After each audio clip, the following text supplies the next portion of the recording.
You're listening to Trek FM. Want to join in the conversation and share your thoughts on this episode? Join the Babel Conference, our listeners' discussion group on Facebook. Just type BABEL into the Facebook search field, and we'll look forward to seeing you there.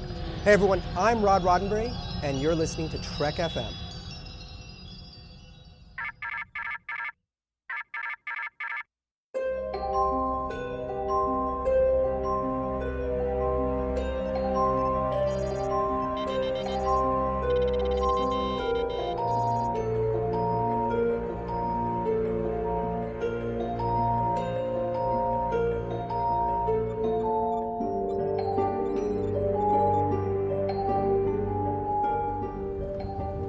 Are you taking all these books? I thought I'd take some light reading, in case I got bored. Hello, and welcome to TFM's Books and Comics Show here for Star Trek. We're so excited to be back, me and Chris Jones. Chris, it feels as though we have been caught in some sort of temporal loop, and now we're back at 2012?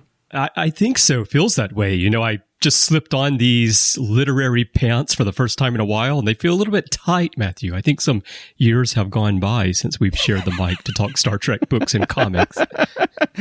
Absolutely have changed. There's been a lot of changes, but super excited that we are back to talk about some Star Trek books and comics, and really, we have... It does kind of feel like 2012 because we have a new comic that's going to be coming out, Chris, here for our news section. They're going to be doing a new Star Trek Voyager comic called Seven's Reckoning, which, you know, I feel like is the perfect time to bring out a new Seven comic or Seven-centric comic because, you know, she's just had a big role in Star Trek Picard, so... Yeah, that's the first thing that came to mind for me is that, you know, Seven is in the limelight right now. She had the big part on Picard. And of course, Seven is one of the favorite characters of many Voyager fans. She's one of my favorite characters from Voyager as well. And thinking about, now I didn't look into the timeline of when this comic was in development versus Too Long a Sacrifice, the DS9 one that's focused on Odo a bit. But perhaps we're going to be getting more of these like comic 4-part mini-series where we get to really focus on particular characters in particular series, and that's always fun. Well, and I mean, I think it's a good idea too because to me, many times in comics, shorter run series tend to actually be better than ongoing series because an author for the comic has a whole story in mind. And therefore, you know, you're not trying to fill space with certain issues. You know, you don't get that filler issue. And so I'm actually really excited to read this. And, you know, the fact that, like you said, we've been getting Too Long a Sacrifice as well with the Deep Space Nine, it does kind of feel like we're almost in that heyday of Star Trek back in the 90s where this stuff was out all the time. So very, to me, great move here by IDW to bring back a comic like this. And obviously, like you said, perfect time because Seven is one of people's favorite characters from Voyager. Even if you're not a Voyager fan, most people like that character, and part of that is because she had such a wonderful arc. And so I'm really interested to see how they'll add to her story with this 4-part series. Yeah. And just to make a point about, you said it feels like we're back in that heyday, that golden age where all this stuff is out. And it's true. We have so much stuff coming. And in particular, related to what we do on this show and to our guest today, David Mack, we're going to talk about his book, More Beautiful Than Death. I was able not only to read the ebook version, but also listen to the audiobook version of that book because finally, once again, all the new Star Trek books that are coming out have audio versions.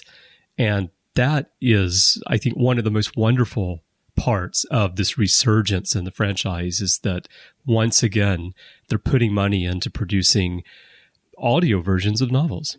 Yeah, that's true. Well, and on that, you know, the books that we're getting now are in a larger paperback format, the trade paperback format, which is so much more conducive to reading anyway. I mean, I still read them digitally because it's easier for me, but, you know, I appreciate them doing that with the actual physical copies, which I just think they're more attractive, you know, and they're much easier to read than your basic mass market paperback that's, you know, I'm a guy, I don't like my spines bent and stuff like that. So reading a mass market is so frustrating, whereas trade paperback is just perfect for actually reading a book. So yeah, absolutely. Good. Well, looking forward to this coming out, and I'm sure we'll talk about it when it does. Yeah, I can't wait. And we did want to mention, know that Bruce and Dan had covered the first issue of Too Long a Sacrifice is the name of the Deep Space Nine comics. But Chris and I are going to go ahead and just let that finish out, and then we'll cover the whole thing as a whole once it's done. So we're really excited to be able to do that, and we'll bring it to you as an entire episode as the actual feature. So I think that'll be really fun. That's going to be fun as the orb. We'll bring a little bit of the orb over to Literary Trek so we can cover that full DS9 We'll open the orb of literature, and so... Right. But we're so excited to be back, and what a better way to celebrate being back, Chris, than having one of our favorite guests, David Mack, on to talk about his latest book, More Beautiful Than Death, set from the Kelvin Timeline. So I don't know about you, but I think it's time to hop in with David. I'm ready.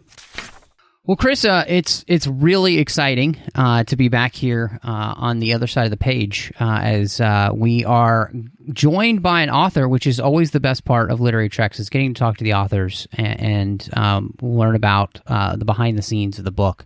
And so excited to have back fan favorite David Mack. How's it going, David? Going pretty well, and thanks for having me back on the show. It's always a pleasure to come on. Welcome, David. Of course. Great to have you.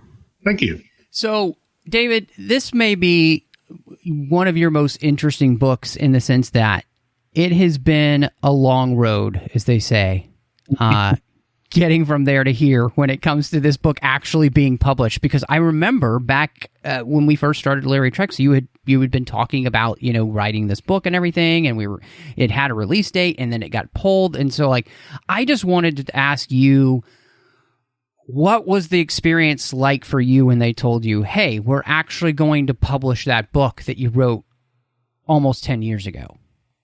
It was a pleasant surprise. It came out of nowhere late last fall of 2019. And I just got an email one day from one of my editors saying, after all these years, we're pulling the book off the shelf. It's being scheduled for summer of 2020. And we would like you to go through the book and do a polishing draft, clean it up, and clean up any little details that maybe have fallen out of sync with the Kelvinverse cinematic continuity. And I was like, all right, sure. Pulling a book after 10 years and suddenly it's coming out? Sure, great. So I was pretty psyched about that. I was always a little disappointed about it having been pulled off the schedule, not for any reason related to the book itself, but rather because of misunderstandings about the coordination of tie-ins with the core property and development ideas and wanting to preserve certain avenues for the creative team at Bad Robot, et cetera, et cetera. And so it was really just kind of this thing where I was like, I thought I was going to have only one book out in 2020, and suddenly I've got 2 books out in 2020, which is always a good thing. And then by sheer coincidence, because I needed to push the release date on my original novel with Tor due to rewrites that I asked for permission to do, originally they were going to release my original novel in June, and then the Star Trek novel, More Beautiful Than Death, was going to follow in August. But because of COVID-19 and supply chain disruptions, etc., my original novel got postponed a second time, and by coincidence ended up being released on the same day as More Beautiful Than Death. So I had a double book birthday on August 11. I had 2 books from 2 different publishers out on the same day. It's sort of like brothers from other mothers, but different. Yeah, that's Right. fantastic. That's fantastic, though. I mean, I know that's great for you as an author to be able to have that blessing. Obviously, you've been working on your original series for so long, too. But then to have this just come as a whim, be like, oh, yeah, we're going to publish this book. That's a huge plus for you. were there any major changes that you had to make at all, or was it really just some cleanup work that you did to make it? And was there anything that didn't fit anymore after, I guess the last movie we had was Beyond a few years ago. So did everything still work for the most part? For the most part, yes. The foreword, or the historian's note, as we call it in Star Trek books, specifies that the story takes place a few months after the events of the first film. So it was pretty well grounded in the period of Star Trek, Kelvin versus history, right after the first feature film. So I didn't have to worry too much about incorporating continuity notes from the second and third film. The only major stumbling block was that there was a single line of dialogue in Star Trek Into Darkness when Kirk boasts to Admiral Pike or somebody else at Starfleet Command, it's been X number of years and I haven't lost a single person under my command. And I'm like, oh, you jerk. You had to set an absolute. You had to lay down the law that you've lost not a single person. So every tie-in that is set between the first and second movie involving the Enterprise crew, there can never be a fatality. You can never have a fatality on Kirk's crew. Right. So the original draft of my story had included some fatalities, and it was going to be dealing in part with how Kirk, as a young, freshly minted commanding officer, deals with the loss of people under his command for the first time and what that's like for him. And I had to pull some of that, and I had to rewrite some of the action sequences and change some of the rules of engagement, as one might refer to them, so that the bad guys of the story, their deathly touch powers and whatever, are really only fatal to our alien guests of the week. They are dangerous and debilitating to the humanoid members of Kirk's crew, but not fatal. And that was how I skirted around that. And, people who are used to seeing that element in my work will probably see where the file, where the serial numbers had to get filed off on that part of the narrative. What's going on with David? Yeah. Why didn't he kill those guys? That's not like him. So David just can't wait to write the novel between Into Darkness and Beyond, so everybody dies. That's right. You die, she dies, everybody dies. David's handing out death like Oprah. With an you die, all-new crew. and you die, and you die. And you get a grisly death, and you get a grisly death, and you get a grisly death. Yes, I love it. I love it. That's so funny. Because as I was reading the book, that is one of the things I realized is like, oh, David can't do the thing that he would normally do. And obviously the thing I think you rightly wanted to do with the story, which is just talk about what it is like for Kirk to be this young commander and have to face that type of situation. And so, but I think honestly, the way you handled it well, and I don't think it had a detriment to the story to not be able to go down that road, because to me, this book, you were able to do a lot of other things with these characters, which I felt like were just as important for their growth as, you take it then into account with the other two movies that are to come. Well, thank you. I certainly hope that was the case. Obviously, as I had to refocus the story, it became more about questions of belief, questions of self-determination, and whether one is willing to accept a spiritual view of one's place in the universe, whether one is open to considering non-rational explanations or simply accepting that maybe not everything has a rational explanation, or if it does, we don't yet possess the tools to understand it, which is what Jim Kirk is dealing with when he has this alien mystic telling him that he's got to, balance the scales for mistakes in two of his past lives, which was, sort of a funny thing to sort of subject Kirk to, having him deal with that. But yeah, I mean, the only other major changes were, actually, there were no other major changes. The only other changes, I should say, were grammatical, sentence structure. I went through, polished up a lot of the prose, cleaned up a lot of unnecessary dialogue markers, got rid of things, tried to make it tighter, cleaner. I tried to take into account that when I wrote it, Star Trek was not doing a lot of audiobooks. It wasn't something that was on my mind. Right. But since then, the audiobook market has become very important for Star Trek. And now most new Star Trek novels get the audiobook treatment. And it changes the way that one writes. If one is aware of the fact that this is going to be read by a narrator who is going to be bringing some measure of personality to the voices of the characters, then you don't really need a profusion of he said, she said, etc., as you normally would have. In fact, having the narrator be obligated to read that part of the text often throws people out of the story when they're listening to an audiobook. So I got more into the habit of finding ways to tag bits of dialogue by ascribing action to a character immediately prior to the dialogue, or having a line of dialogue start and then attributing it in the middle with a quick aside.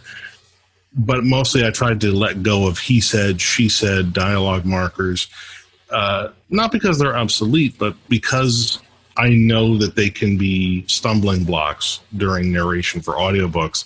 And that's now a concern. I think that as audiobooks become bigger for more and more publishers, and more writers adapt to that production reality, I think it's going to change the style of prose for many writers, particularly in genre books, but I think just across the board as we adapt to writing books that are easily adapted into audiobook format. Yeah, it's a very interesting point, David, because actually I listened to the audiobook version of More Beautiful Than Death, preparing for this show, and it's narrated by Robert Petkoff, who does a lot of the Star Trek books now, and he did the various voices as well. It's quite an enjoyable listen, but what I often do, and I did in this case too, is I listen to the audiobook and I follow along when I'm on a train or if I have time sitting down with the ebook version, because I like to highlight things. And it's interesting to hear you talk about how it affects your writing style, though. Well, it's also, we went into that a little bit. Robert and I recorded a video where we talked about his experience narrating the book, my experience writing it. We asked each other some questions back and forth. I don't know if you saw that video. There's a link to it from the More Beautiful Than Death book detail page on my website. And I tweeted out the link and, maybe promoted it on Facebook. But Robert and I had a really interesting conversation, which was video recorded very helpfully by a person at Simon & Schuster. And they edited that video and put it together for us. And it was an interesting experience because I've gotten used to, of course, the fact that Robert is, in many cases, the go-to reader. Not always, but he's very frequently chosen. He's recorded, I think, somewhere between 25 and 30 Star Trek novels for audiobook now, which is very impressive. Audiobooks are just so big now, you have to take them into account. Yeah. And there are certain publishing operations like Serial Box. They publish primarily in ebook format, but they also parallel publish in audiobook. And I was consulting with them, or actually meeting with them about a project that ended up not going forward. But one of the things that we were advised about early on in the production process, talking with Marco Palmieri, former Star Trek books editor, now vice president of content over at Serial Box, he was explaining to us, when you write the prose, you have to think about the audiobook. Think in terms of dropping dialogue markers. Think in terms of, if you've got this line here, don't have like 8 paragraphs of descriptive text and then the response to that line of dialogue. Think more in terms of call and response. Find ways to better integrate descriptive prose, action prose, and dialogue. It says think in terms of describing sound effects that, our audio team will drop in some of those effects. Our narrator will still read them, but think in terms of, effects that we can drop into the background behind narration, behind dialogue. So that's a case of where they're being very proactive and they're meeting with the writers before the manuscripts are executed and explaining, this is the vision, this is how we'd like to incorporate it. We're not just going to do straight up narration. It'll be narration with a limited degree of sound effects, possibly music, and take that into account when you do your work. So Yeah, the industry is continuing to evolve in really interesting ways. And I think it's fun. It's always nice as a writer to have some sort of new challenge to think about, some new approach that requires one to suddenly think differently about something you maybe have taken for granted. It's nice to get a little shock to the system once in a while. Right. Yeah. Well, and another way to have people enjoy your book. I mean, if more people get an opportunity to listen to the book as well as read it, I mean, all the better. I'm happy for any way that people like to get the stories I tell. If they want to get an audiobook version, I think that's great. Ebooks, terrific. Print, wonderful. Just don't pirate them.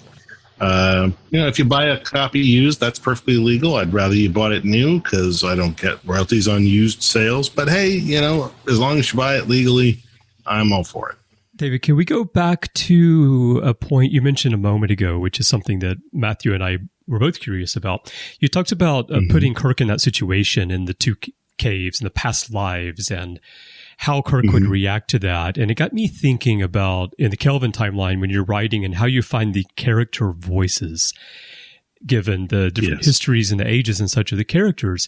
And I was thinking, how would prime timeline Kirk have reacted to the same situation versus this Kirk being a bit fresher out of the gate as a captain? So just using that as a springboard, what can you tell us about how you find the voices of the Kelvin timeline characters compared with the Prime Universe characters? Well, of course, it all goes back to the source material. In this case, the 2009 feature film. That was all I really had to work with at the time I developed the book. Into Darkness was still years in the future, and nobody had any idea that was coming down the pike. So what I did in terms of finding the voices, I started with the universe before the characters. And I wanted to develop a story about these characters and their adventures now that they're, cohered as a crew, something that would only be possible in their fictional universe. I wanted a story that could not be transplanted into the original series because it's a very different universe with very different versions of the characters. So I started with a story that built off of the dramatic situations and the dramatic questions that I felt were prominent at the end of the first movie. And then as I thought about how the characters would react in those situations, I had to think in terms of not only Chris Pine, let's say, as an actor playing Kirk. How does Chris Pine deliver a line? What is his screen presence? What kind of persona does he project when he's in a scene playing off of other actors? How is Bruce Greenwood as Pike different from Jeffrey Hunter as Pike? How is Zachary Quinto as Spock different from Leonard Nimoy? Particularly a young Leonard Nimoy, say, around the time of the first pilot, the Cage. So I had to take all this into account, and not just from multiple rewatchings of the movie, which helped. I also kept myself in the proper headspace by listening to the music from the first film, the soundtrack by Michael Giacchino, and specifically not allowing myself to listen to music from the original series. I wanted the music from the movie so that as I was writing and conceiving scenes for the new book, I wanted them to be written in the mood and the tempo of the new movie. I always wanted to have that music, that driving sort of sense of action tempo to keep me rooted in, this is how this universe feels. This is how these characters feel. There's always that sense of emergency, of rushing to the next crisis, running away from this only to run into that. But the most important thing was to remember just how different all these characters' lives had been. Jim Kirk is a fantastic example. If you take original series Jim Kirk, he was a by-the-book officer. He was described in the second pilot, Where No Man's Gone Before, as, during his academy years, having been a stack of books with legs. Right. He, had a reputation as a junior officer for being kind of a hard ass. He would put people on report for minor infractions, even if they were his friends. And, one of them, I believe it was Finney, blamed him for ruining his career, advancement, his, climbing of the rank ladder, because Kirk put him on report for a serious screw-up. Mm-hmm. Kirk didn't cut people slack. He was a good soldier, a good officer, but he was also a stickler. And he was not the maverick that pop culture likes to make him out to be. He was very much dutiful. When he was even tempted to break from orders, he would struggle with that in the original series, particularly first season, second season. He would often bend over backwards to accommodate the dumbest initiatives from the ambassadors he had to transport. And it was only when the ambassadors' initiatives had completely failed and the ambassador's life was in danger that Kirk would now say, all right, now I have to step in. Now we're going to do it my way. Everything you've tried has failed. May I have your permission to do it my way? And the ambassadors would usually say, yes, please take over and save my stupid life. That's not the Jim Kirk of the movies. TOS Kirk was a guy who, as a teenager, lived on Tarsus 4. He was there when Kodos the Executioner committed genocide in the name of, he killed half of the colony to save the other half. It was grotesque. It was gruesome. Young Jim Kirk in the Prime universe learned the hard way not to trust power. He learned that absolute power corrupts absolutely. He learned that it's very easy to abuse power and that if you have it, you must use it wisely. You must use it with caution. You must use it with compassion. The Jim Kirk of the Kelvinverse universe hasn't been put through any of this. He hasn't gone through these terrible trials of fire, these terrible moral and existential horrors. He hasn't lived through that. He was a punk who got into bar fights while trying to pick up girls, who resisted the notion of joining Starfleet. He grew up without his father, which is not the same as Prime Kirk. Mm-hmm. He, was right, as a kid, was perfectly happy to send a car, careening into a gorge. He's a hothead. He's not the stack of books. He's not the studious bookworm that Prime Universe Kirk was, and he didn't live through Tarsus 4. And because he went from cadet to somehow captain of the Enterprise in about 72 hours, right? Which a decision to this day I disagree with, but there it is, and we have to deal with it. He has had a very different career track. This is not a guy who spent 14 years as a junior officer on the Farragut, on the Lexington. This is not a guy who has come up through the ranks under other commanders.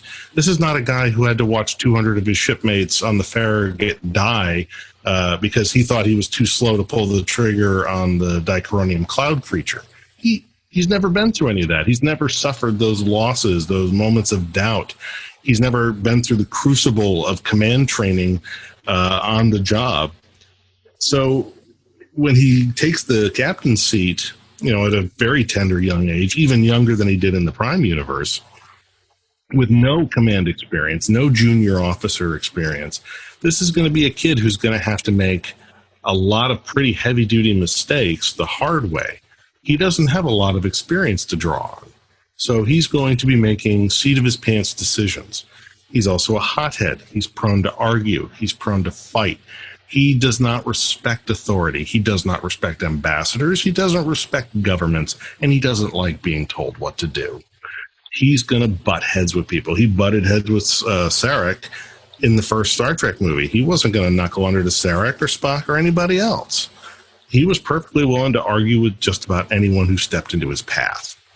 So this is clearly someone who has a very different command style. And then you take Spock, again, doesn't have the long history of service aboard starships, didn't really get a chance to go on that protracted mission with Pike, didn't have the Talos 4 mission experience.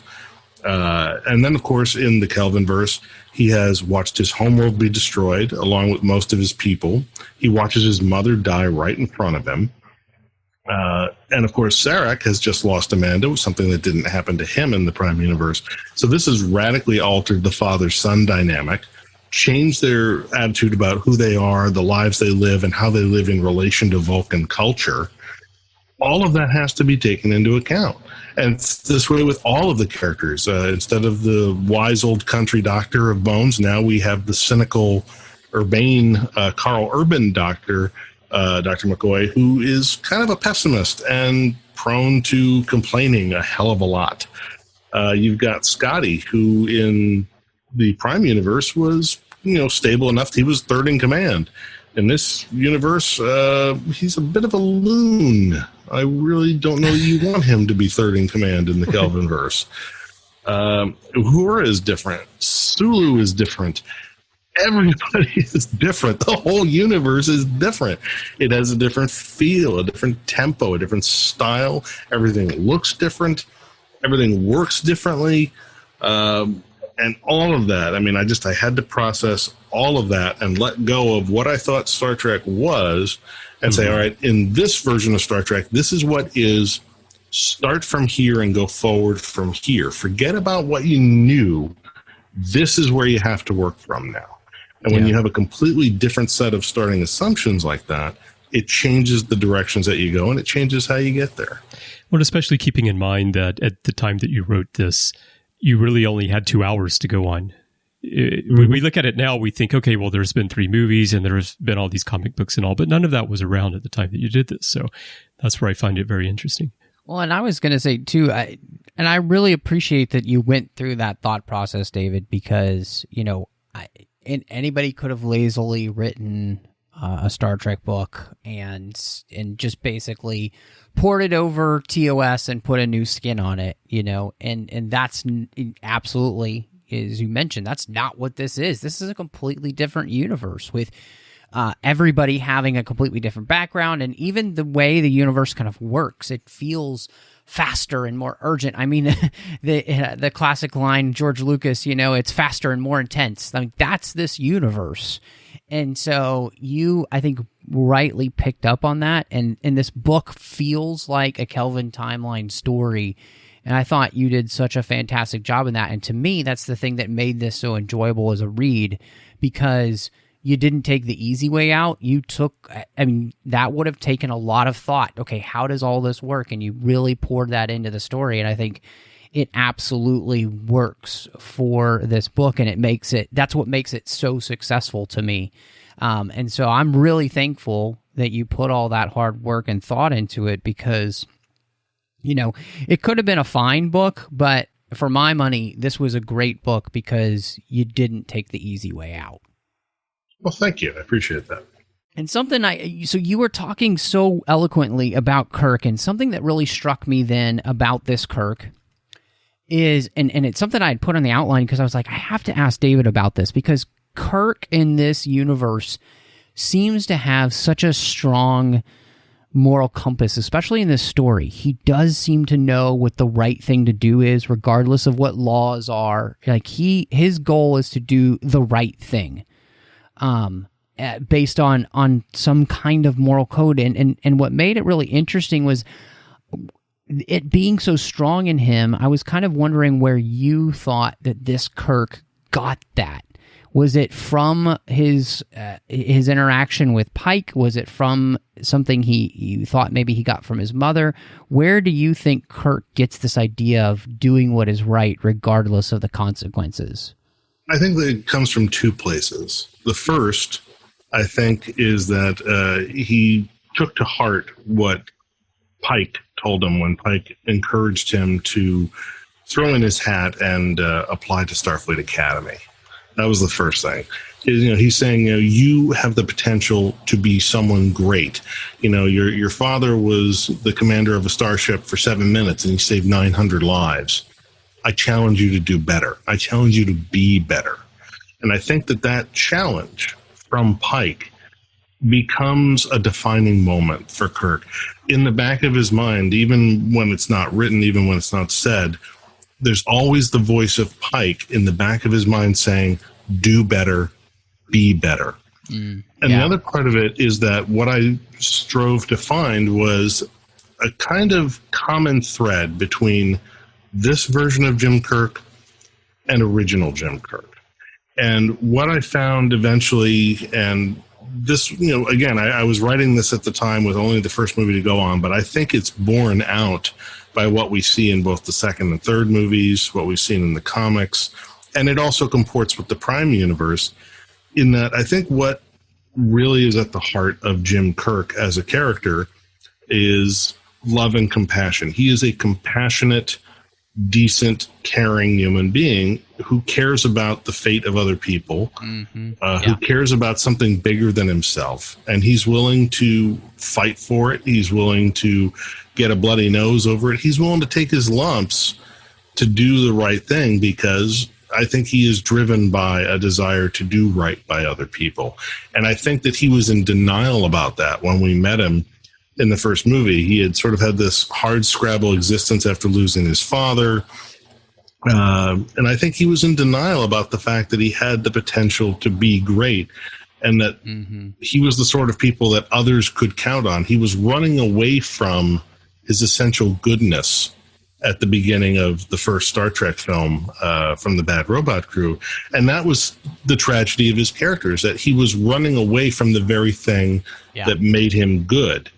And I think that that was the importance of meeting meeting Christopher Pike in that movie. In that moment when he did, he's at the moment where he's at a threshold in his life. He can either go off the deep end on his path to self-destruction, or he can turn it around, stop running from what he really is and who he really is, and fulfill his potential, fulfill his destiny. His first best destiny is to command a starship, to be out there doing some good in the universe, standing up for something, fighting for something, for an ideal, for the law, or even just, to reduce the overall quotient of sentient suffering in the universe, which by itself is a noble goal. So I was basically looking to find a way into that universal truth of Jim Kirk in both the Prima universe and the Kelvin universe. And I think it's summed up on in the last line of the book, bit of a spoiler here, but not too much, where he's been put through all these questions of existential belief and past lives and whatever.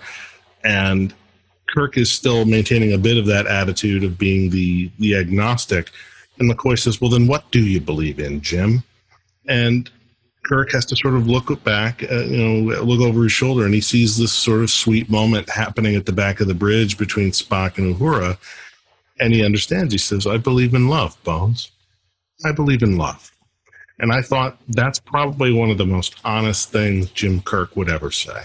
Yeah, and I you mentioning that really brought up something I thought was really cool about this book, was the whole talk about belief, and in many ways, Star Trek didn't really talk too much about that in the original series, other than to kind of shine a light on believing in false things or false gods. Kirk was very good about showing people the wrongness of their belief, or putting their faith in the wrong god. Although it's interesting in that he didn't necessarily poo-poo all of spirituality. Yeah, if you look absolutely. at, for instance, Who Mourns for Adonais, when Apollo is trying to get them to, worship him, he says, do you no longer worship the old gods or whatever? And Kirk says, we find the one sufficient.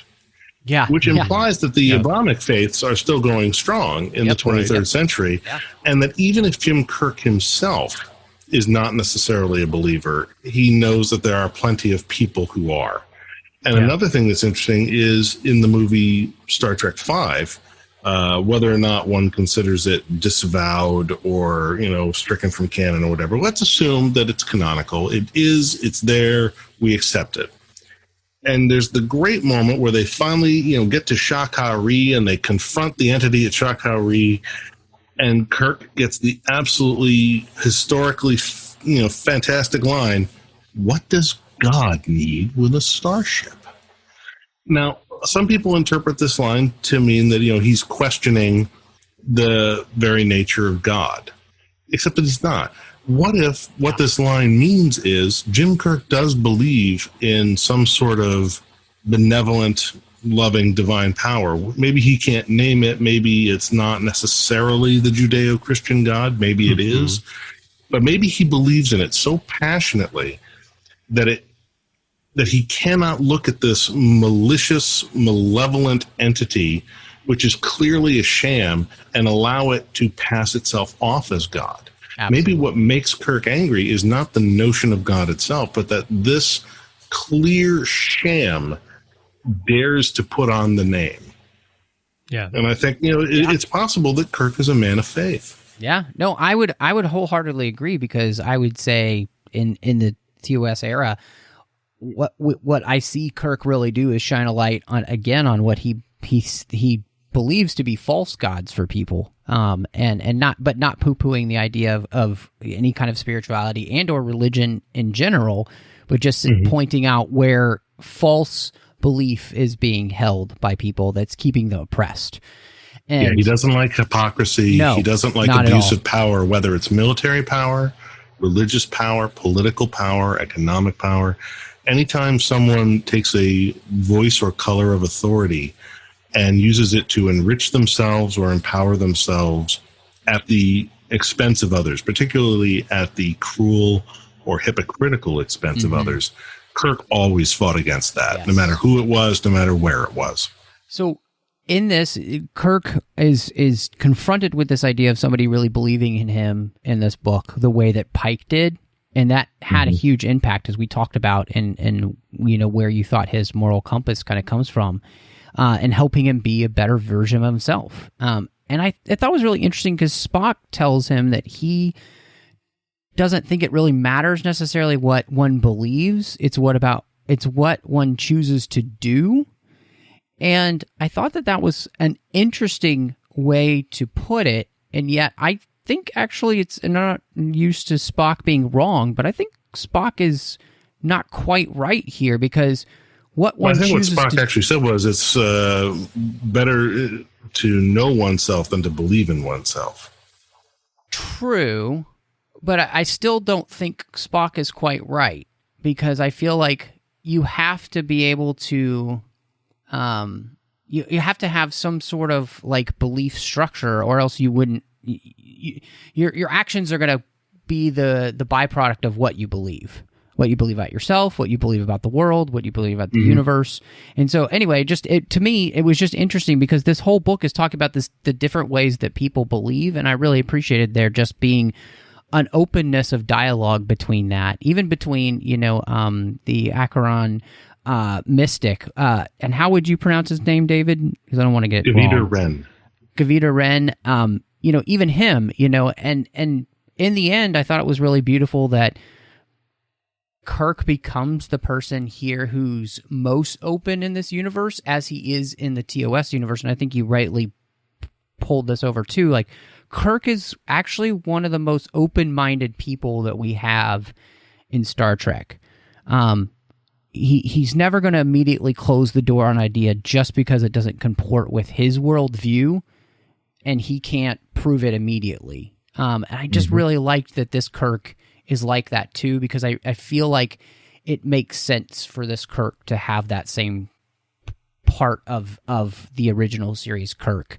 So yeah, I just really, all the conversations they have around that I thought were really fascinating, and where it actually just leads Kirk in this book. I mean, he does the classic Kirk thing where he is willing to sacrifice his own life, if need be, to save, thousands, millions, billions of others. Save millions, save his ship, save his crew.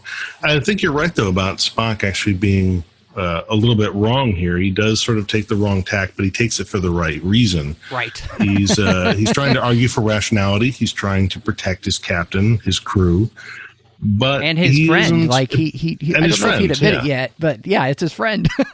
Yeah, he does the right thing for the wrong. He does the wrong thing for the right reason. So in that respect, I think his error, if one can really call it that, is forgivable. But I think what's also important is to remember, again, we're dealing with a much younger version of Spock than what we saw in the original series. He's a younger man, a younger officer, and he is only now just embarking on that journey that we had to see Spock go through in the original series and then the first 6 Star Trek movies, where he learns that wisdom is not logic is not the end of wisdom. It is only the beginning. It is just the first step on the path.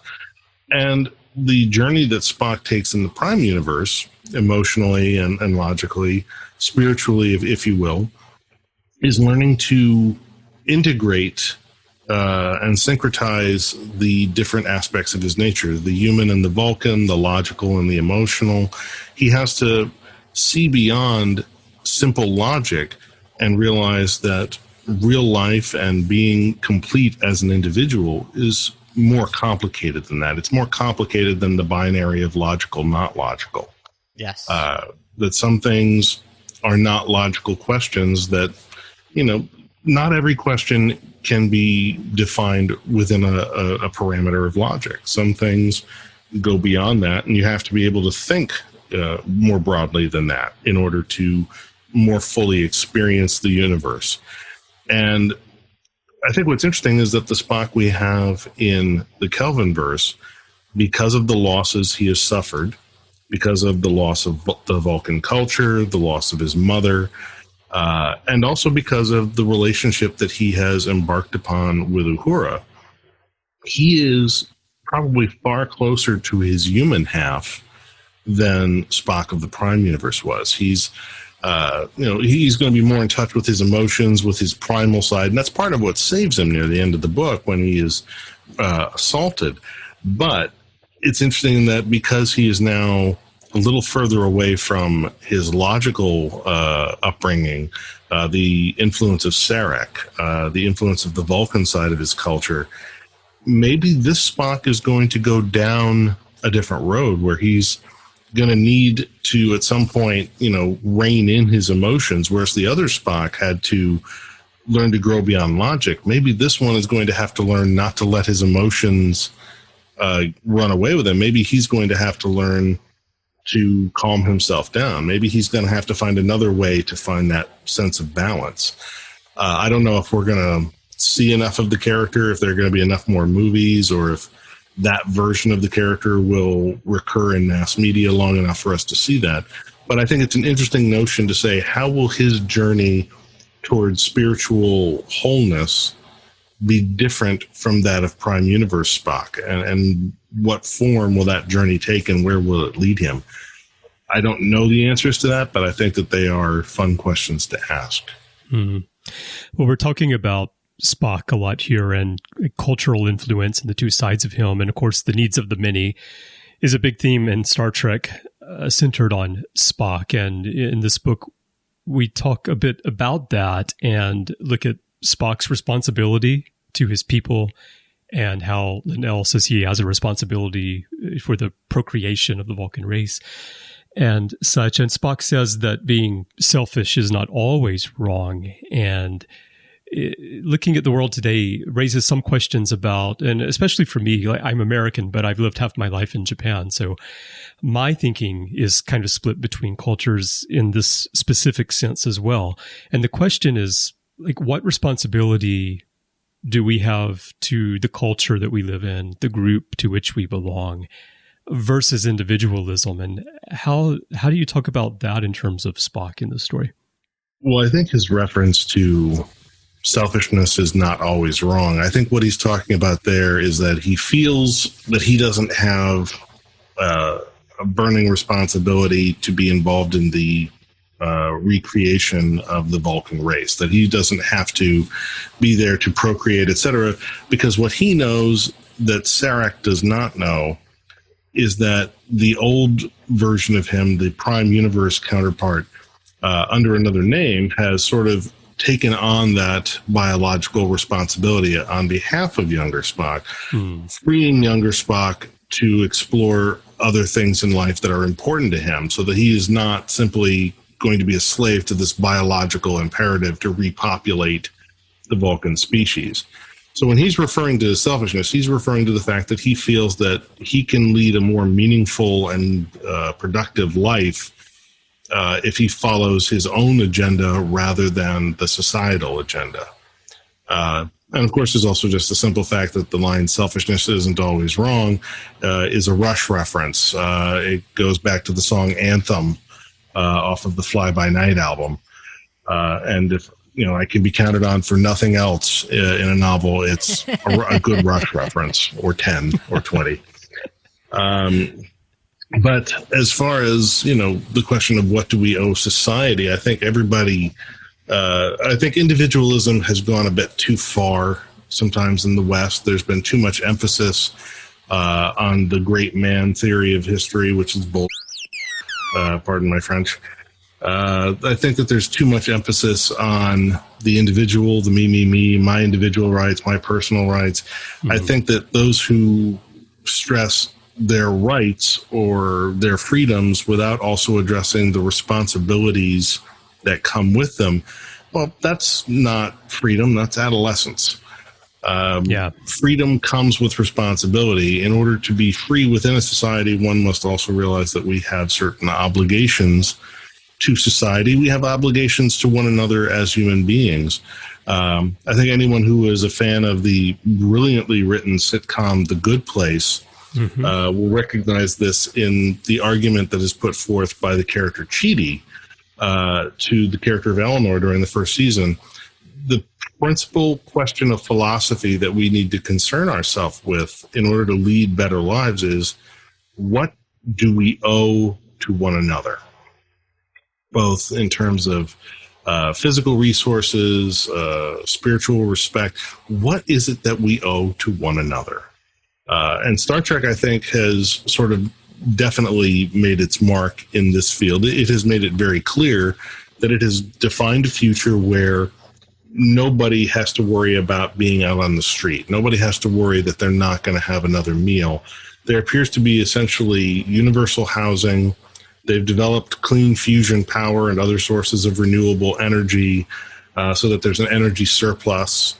It is an economics of surplus that defines at least the Federation, and particularly during the 23rd and early 24th century.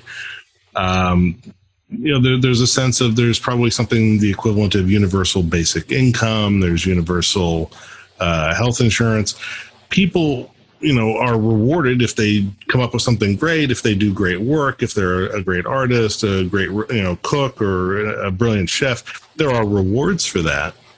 But if you're not one of the few who happens to be the best at what you do or the elite, you don't have to live in poverty.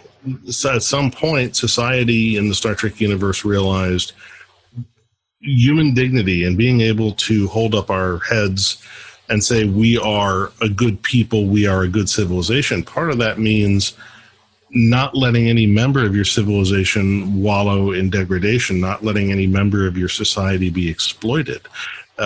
Realizing that everyone has a right to not just die with dignity, but to live with dignity. That people should not be made to beg for scraps at the table. People shouldn't be made to beg just for the right to exist and be part of a society. That we are not defined by our bank account. We are not defined by our gross domestic product. We are not defined, our worth is not dependent upon our ability to produce value. That's not what it's about. At some point, it just became about respect for sentient beings, learning to live together in peace, and just saying, as long as, the way you live your life doesn't impair or prohibit someone else from living their best life, adults are adults. People can live as they live. And I think Star Trek figured that out a long time ago. And sadly, it seems most of our modern world has not. Right. Well, and that was interesting, too, because on the other side of that, you have the complete opposite of, Linnell, who's, spoiler alert for everyone, actually T'Pring, who's trying to bring Stonn back in this really creepy, misuse of everything of Vulcan religion. Which was a great twist, by the way, David. It was great. It did not see that coming. Yeah. No, me either. And I was telling Chris before you came on, I was like, I totally should have seen it coming because it's the perfect twist. But I loved that she is the antithesis to everything that really the needs of the many in this whole idea. She's all about the needs of the one. Exactly. And but she's also a proof of how you can twist that into such horrible things. Because she thinks on certain level that what she's doing is for the good of the Vulcan people. Exactly. And that because, Spock, who has spurned her many a time, if we think about the fact that Vulcans were probably supposed to get to Ponfar at a much younger age than, like, Spock is, I think, already in his late 20s at the very minimum, possibly his 30s by the time Amok Time happens at the beginning of season 2. T'Pring has been waiting a long damn time in the Prime Universe for Spock to come around and actually, you know, feel the Ponfar.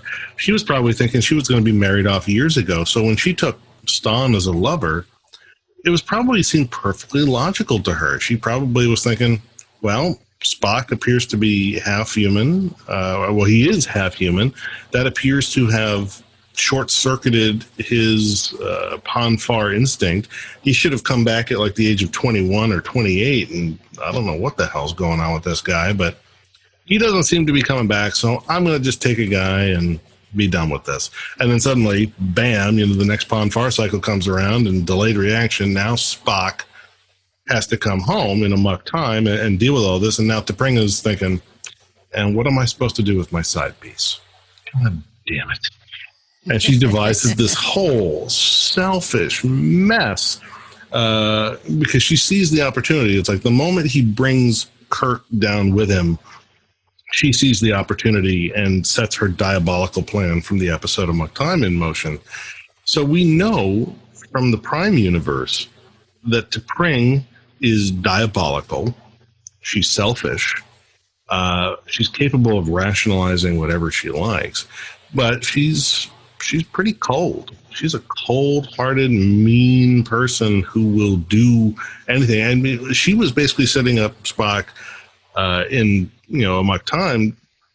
She was creating a scenario where he was either going to die or kill his commanding officer and face court-martial and prison and everything that was going to come with that. And, you know, what was going to happen to him the next time he had Ponfar? Well, he's going to be in prison. And tough luck for him. Meanwhile, she was going to get everything she wanted. And so we know that T'Pring is not quite right in the head. Now, add to that the destruction of Vulcan, the death of Stan, and my thinking of how she got her hands on the Vulcan Ark that has Stan's Katra in it. Well, if we look at Amok Time, the implication here is that Spock's family, they're basically like the Kennedys or the Rockefellers. They're some sort of a major political dynasty. They are considered to be wealthy. They are famous. They are politically influential. So it would make sense that to whom would they betroth one of their sons? Probably someone who is equally influential, but in some other way. So my thinking was that T'Pring, based on the fact that T'Pau was going to be the officiant over the ceremony, T'Pring must be somebody in the spiritual side of Vulcan. She must be someone who's pretty high up in like the halls of ancient thought, someone who has access to the Katrick, not the Ark, but the Katrick storage facility, whatever, the Katrick temple. So this is a woman who has significant influence. But once again, she doesn't want Spock. Spock has this reputation in the Kelvin verse where he has shunned the Vulcan Science Academy. Maybe she just is embarrassed by him and she wants out. But once she loses Stan, now she realizes, okay, I can maintain my honor by putting Stan's Katra into Spock. Nobody needs to know. Everyone will just think I'm with Spock. I get my mate. I get to help repopulate Vulcan, but I also get, I get credit for marrying Spock, even though Spock is dead. And really, who needs to know? So you've got this whole diabolical plan with T'Pring, and it's really just the B story to the book, and it doesn't connect too directly to the A story, except in the question of belief. How does T'Pring rationalize a Vulcan logical philosophy with this clearly vicious, sociopathic thing that she's doing? Yes. The funny thing is that was sort of the jumping off point for the whole book. Like the first thing I thought of when I was thinking, all right, what would I want to write as a story in the Kelvin verse? The first thing I thought of was, well, I'd want to do the Kelvin verse version of Amok Time. I want to know what the heck happened to T'Pring. You've lost the whole Vulcan culture. The whole notion of repopulating the species is now prominent in everyone's mind. But, I'm thinking there's things like, but my mind is swirling. I'm like, well, there's Katric arcs, and maybe Stan is already dead. And I'm like, I was trying to figure out how to make the T'Pring thing the main story of the book. But eventually I realized that it didn't have enough legs to support an A story, but it worked great as the B story that comes out of nowhere at the end of Act 2 and basically clubs poor Spock over the head right at the end of Act 2 as you're going into the big final showdown of the book. I'm like, yeah, that works better. Having that as basically the hidden dagger in the boot rather than the main engine of the story ended up working better. So that, although it was what originally impelled me to start thinking about the story, that's how it ended up where it was. Something I wanted to ask you, tied into the kind of the A story, we have the Akiron, and we have this very interesting society. They're not a warp civilization, but they have been influenced by warp civilizations looking to use their dilithium, and you've got these mystics on their planet, and you've also got the more non-religious, the military and everything. And to me, were you influenced by the Dark Crystal at all? Because I really was feeling that with some of this story, and especially with like the weird alternate energy. I never even thought about that, but it's funny. Really? I loved that movie as a kid. I loved the Dark Crystal as a kid. The Skeksis and and I know there was the recent sort of prequel to the Dark Crystal that Netflix did. It's very good. Of course, that was just done in like the last year or two. That when this book was written, that was many years in the future.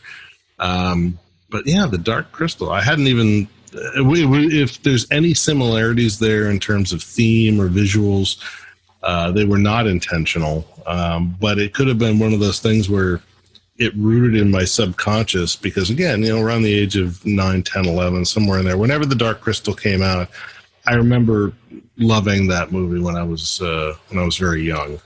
David, let me ask you a question.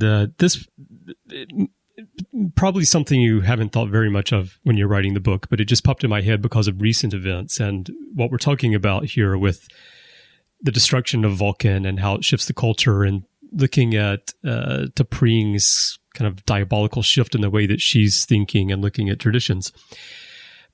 When you have a large-scale disaster, I think that the destruction of a planet is probably the largest scale that I can think of in this situation. But right now, we have the coronavirus, which is a global event. And here in Japan, for example, because we've had a 99.9% drop in tourists or visitors coming into the country suddenly, and also just here at home, people are not going out to eat. Part of our culture, our cuisine, traditional Japanese cuisine, which is a UNESCO intangible cultural heritage, is like in danger of fading away because of the loss of business. And then we have another practice, which is in business, you have to stamp papers with personal seals and business seals, which is very tedious. And those are just two examples of cultural practices or parts of a culture that are really impacted by a natural disaster. And so putting this into the Star Trek context, what I was thinking as I was reading the book, and I was curious about how you view it as a writer when you're thinking about taking an event and then progressing that. How do you see the destruction of Vulcan as shifting how Vulcans think about cultural traditions and beliefs that we've seen over the years in the series, and how is that conveyed differently through the views and the actions of Sarek and Spock and L'Nell/T'Pring in this story? Well, I mean, if it were up to me, I would think that they would need to continue to hold to the teachings of Surak. The teachings of Surak are the entire foundation of the culture, and without that, they would pretty much regress to being ruled by their extremely violent emotions. And I think that, that's something they would cling to. I think if I'd had time to explore this in more detail, and if I had been writing a very different kind of book, what I might have explored was the notion that faced with the need to repopulate the species, they're going to probably do away with the whole notion of the Ponfar. It's never really been made clear whether the Ponfar is simply that they suppress the mating urge for, the purpose of, emotional control, or if it's an actual biological imperative that for some reason they're only capable of mating every 7 years. I've never seen any compelling evidence that Vulcans are only capable of mating every 7 years. In fact, there's every reason to think they're capable of mating whenever the hell they want. Well, I feel like in the Enterprise incident, that's indicated. Well, there's the Enterprise incident. Yeah. There's also Star Trek 3, The Search for Spock, where we have to assume that Saavik couples with rapidly aging Spock multiple times over the course of several hours in order to save his life as he goes through various Ponfar cycles. So she basically, has to knock boots with him probably 3 or 4 times over the course of several hours. But I think that it's because you've got this notion that it's like a pressure cooker. Pressure builds up, and you've got to release it. And they probably figured out at some point 7 years is pretty much about as much as the average Vulcan can take. And I think that part of that might be societally programmed rather than biologically determined. But once it goes off, I think the problem here is that Spock basically just held it for way too damn long, and then he finally went off like a pressure cooker in amok time. I think that the whole notion of Ponfar and the limitation on procreation, etc., that would be one of the cultural shibboleths of Vulcan society that would just have to go in the for the sake of repopulating and recreating the Vulcan species, bringing it back from the brink of extinction in anything less than 2 or 3 centuries. You would have to let go of that. You cannot feasibly repopulate a species like that. And the other thing which I think might be interesting is if that led to other people questioning some of the other precepts of logic that are in the teachings of Surak. In the Kelvinverse, we might have seen a very interesting inversion on the concept of Vulcan Romulan reunification. Mm-hmm. Whereas in the Prime universe, that's an initiative that happens in the 24th century, and we see that it's basically happening on the Romulan side, that there are those within Romulan society who want to reunify with their Vulcan cousins and sort of rebuild what used to be. What if in the Kelvinverse, facing potential extinction, facing the loss of everything else and having no other real place they can call home, what if the remaining Vulcan diaspora were to seek refuge among the Romulans? What if the Romulans become, at some point someone makes the argument, that's actually the next logical thing for us to do. We aren't numerous enough to rebuild our species on our own, but we are biologically so close to the Romulans as to be indistinguishable. We might have to let go of the culture of logic in order to survive. Why don't we just take what we have left and go to the Romulan Empire? Because the Romulans don't just live on the Romulan homeworld. It's an empire. They've got planets that they've colonized all over the place. Why don't we just find a nice Romulan colony to settle on? That would be an interesting inversion of the whole Vulcan-Romulan reunification question. What if the Vulcans of the Kelvinverse decide that's our best path for survival? Why don't we go and become Romulans? It's very interesting. Yeah.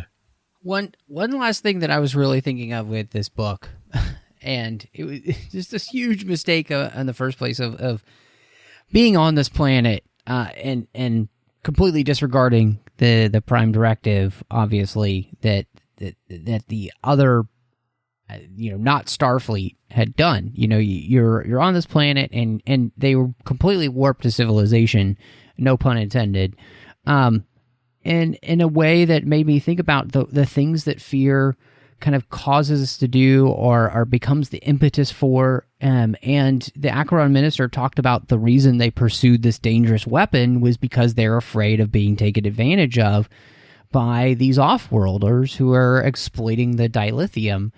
And it really, I think you did such a great job of explaining in such a simple way of why the Prime Directive exists and why you're supposed to hold on to it, because these people are not ready to be dealing with people that are vastly superior to them in every way. And how could they not fear all the time that somebody would just come in and take everything from them because they could?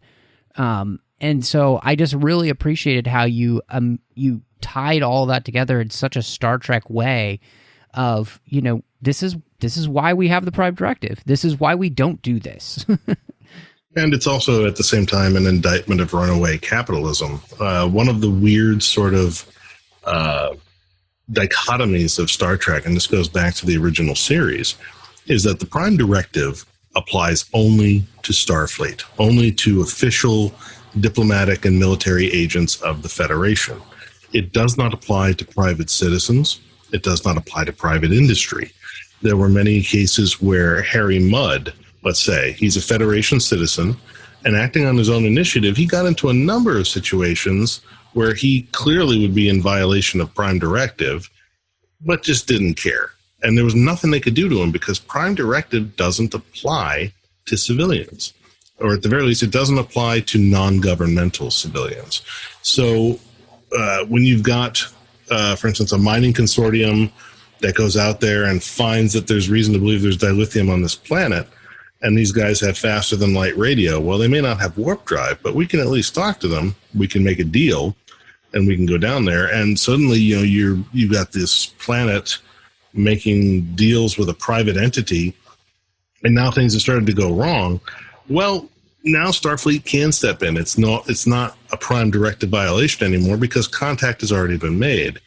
I think the whole reason the Prime Directive exists, and it's a strange contradiction that they allow private citizens to violate it willy-nilly, but one of the precepts of Star Trek is that it is only the official government arm and the military arm that are restricted in this manner.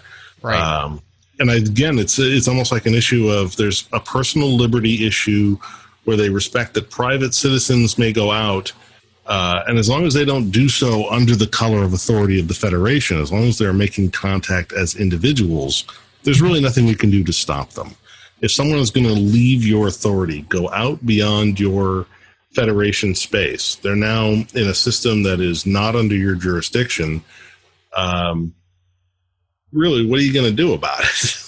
And of course, that would be, and that's another interesting question to sort of attack in a future book if I were to really want to go that way, because there is actually a legal precedent, extraterritorial authority. For instance, the United States and many other countries express the belief that they have what is known as extraterritorial authority over their citizens.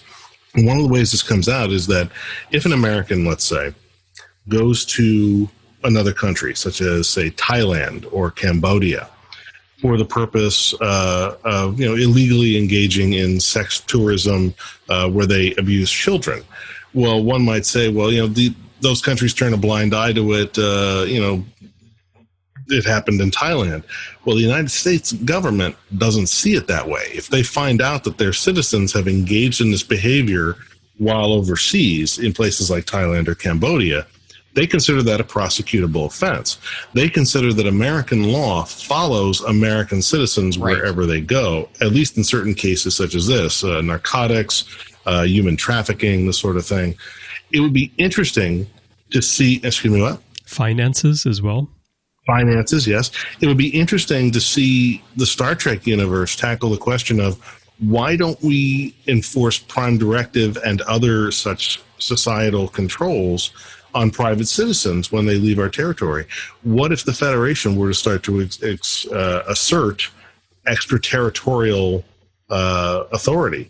It hasn't so far, and all the precedent so far has contradicted that. But it would be interesting to see that and how that would be received, and it would be an interesting discussion to have. I mean, it's a long-standing sort of philosophical debate. How do countries justify the concept of extraterritorial authority? How does one say that your laws follow your citizens rather than being limited to the territory that is yours, that is under your sovereign control.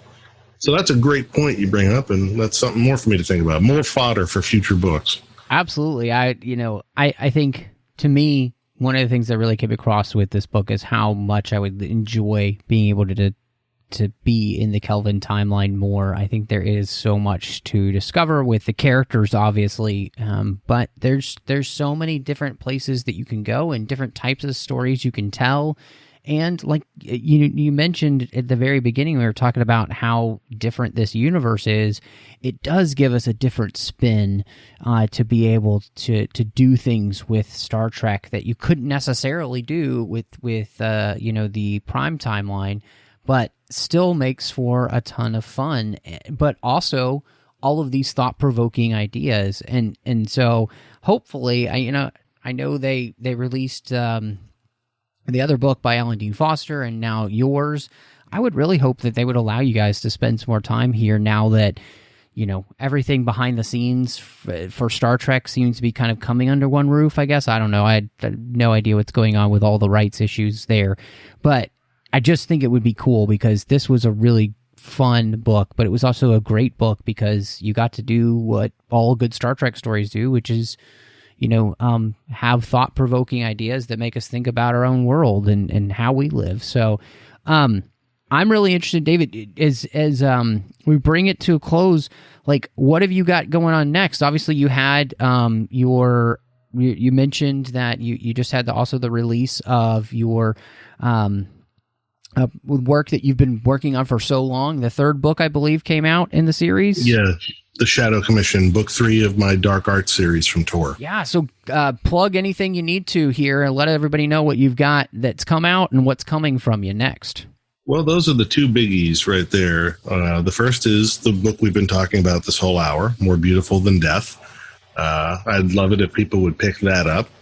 And, of course, there is The Shadow Commission, book 3 of my Dark Arts series from Tor. That completes the series, at least for the time being. So if you're the sort of completist who likes to wait for all the books in a series to be out before you pick it up, now is a great time to pick up the Dark Arts series. Absolutely. Which includes book 1, The Midnight Front, and book 2, The Iron Codex, all currently available in trade paperback, ebook formats, and audiobook formats, wherever fine books are sold. As for what I have coming up next, I have some short stories and anthologies that I'm doing for some friends. Those are going to be kickstarted probably sometime in September, so keep an ear out for that. I'll promote the heck out of them on social media. I'm going to be doing a new Star Trek novel, which will be out probably at the end of 2021. It has not yet been announced, so I can't say anything about what the project is. I can't give you a title or anything like that. I'll just say it's going to be something big. It's going to be something else. As for that, I hope to do more Trek novels in the future. I'll have to wait and see what it is they want, what it is they need, where the opportunities are. I have some other fun original ideas that I'm tinkering with. But in the meantime, I pay the bills by working as a consultant for the Star Trek animated series. I worked on the first season of Lower Decks, which is airing now. And I am still working on Star Trek Prodigy, seasons 1 and 2, which are mostly written, and now they are in production and going forward. So I'm continuing in my consulting capacity with Prodigy, probably through next year. Awesome. And 2, so when nobody misses any announcements from you, where can they find you on the interwebs? Place to find announcements of what new books and other things I have coming up is my website, davidmack.pro. So that's David Mack, MACK.PRO. From there, you'll find links to my social media pages on Facebook, Amazon, Twitter, and elsewhere. And if you want to see my angry rantings about politics and other things on Twitter, you can find me there at David Allen Mack. David Allen, ALAN, MACK. That's my handle on Twitter. Awesome, man. Well, I'm glad to hear that we'll have you back for another Star Trek book next year and hopefully more to come. But I have to say, I really did love this book, and I do hope that people pick it up because I would absolutely adore the fact that you guys get a chance to write in this universe. I think it would be fantastic. Well, thanks. I hope other folks enjoy it as much as you have. And who knows, maybe someday I'll get to write more Kelvin adventures. Awesome, David. Well, thanks so much for coming on. Yeah, thank you, David. My pleasure. Well, Matthew, that was so wonderful having David on and exploring the thought process behind the book. And at least for me, we touched on a lot of very thoughtful topics and areas that some I had thought about when I was reading and some I hadn't. And it's just really amazing, David's thought process when he writes. No, I absolutely agree with you, Chris. And I thought, one of my favorite things, and I think people could probably catch this, was just how much thought David had put into writing a Kelvin Timeline book and how different it is than just what we know from the Prime Timeline. Yeah. And the fact that he went through that process, I am sure that he probably had to think long and hard just about all of that. And it really shows. And I'm not just like, look, I'm not just kissing David's ass here. I'm not. I really loved this book. If I were to rate it, I would give it 4.5 out of 5 stars. I thought it was a fantastic Star Trek book set in the Kelvin timeline, and it absolutely made me want more. So, what more could you want from this type of book? Well, everyone, if you'd like to share your thoughts on today's discussion or on this book, you can always contact us. The best place to join in the discussion is the Babel Conference, which is our listeners group on Facebook. Just go to Facebook and type Babel, B-A-B-E-L, into the search field, and it should come right up. If you're not yet a member, you'll need to click join, and also please answer the questions, and then I'll be able to let you into the group. You can also send us an email. If you go to our website, trek.fm/contact, and use the form there, choose Literary Treks, and then that email will come to Matthew and me. And you can find us on Twitter, where our username is TrekFM. And Matthew, if people want to find you, what all do you have going on, and where should they go? Yeah, well, don't forget to find us on the Goodreads group. You can see all the bookshelves with what we've covered previously. You can talk to listeners of the group. It's so much fun. Just search for Literary Treks on Goodreads. That's a great place to catch up with everyone who loves Literary Treks, as well as Star Trek books in a really concentrated way. Of course, you could find me on Twitter, Instagram, Letterboxd, Vero under the name MattRushing02. Also, make sure that you follow the 602 Club, which Chris and I are thankful that not only is it a podcast now, but we are branching out a little bit on the network, and we are going to have an entire wing devoted to things not Star Trek. So it's not just going to be the podcast, but it's going to be some other stuff. So we've got that in the works. So make sure you're following the 602 Club on Twitter and Instagram, and you can find what's going on there. I'm doing the Orb here with you, Chris. When we get a chance, we're talking about Star Trek Deep Space Nine, and we promise we're going to be back soon and talking some more Deep Space Nine for you guys.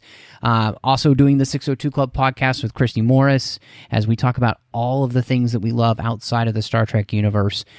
Do a couple of different shows there on the Nerd Party Network as well. Owl Post with Drea Kaufman, talking about the Harry Potter series, one chapter at a time, and doing Aggressive Negotiations with my good buddy John Mills, talking about Star Wars every week. And so, Chris, though, if people would like to catch up with you and just see what else you've got going on, because I know we're not only revamping the network a little bit, but you've got some fun things that you've started as well. So, yeah, I'm trying to reclaim my podcasting opportunities a little bit more. And as you said, of course, we're going to be doing new episodes of The Orb, and Larry Nemechek and I have been doing some new episodes of The Ready Room a bit more frequently.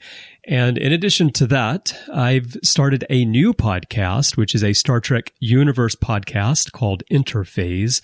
The first episode is already out, and I have several new episodes in the works right now. I'm going to be getting those out to everyone pretty soon. There's been a bit of a gap after the first episode because I've been tied up with the rebranding and restructuring of the network that we've had going on here, and that's been taking up some time. But that podcast is about everything in Star Trek. Some people thought it was a Lower Decks podcast because that's what we talked about on the first episode, but it's actually a Star Trek universe podcast, all Star Trek, old and new. And we're going to be shaking up the format a little bit as well. So, each episode could be a little bit different.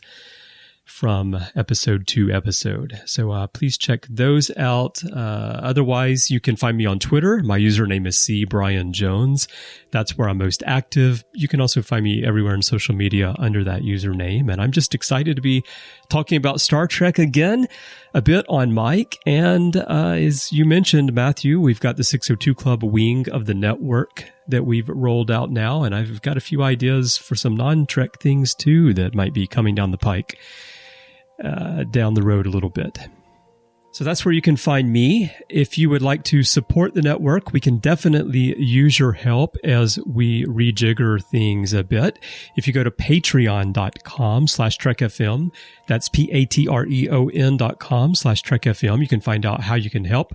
I've got some new ideas coming up for Patreon perks and also just how we do things there and bring everyone who's supporting us into the loop a bit more. So that information will be coming soon. So please go check out patreon.com/TrekFM to find out how you can help us cover the expenses of operating the network, because we do have a lot of overhead. And I would like to thank everyone who's supporting us right now and all of our associate producers for their support.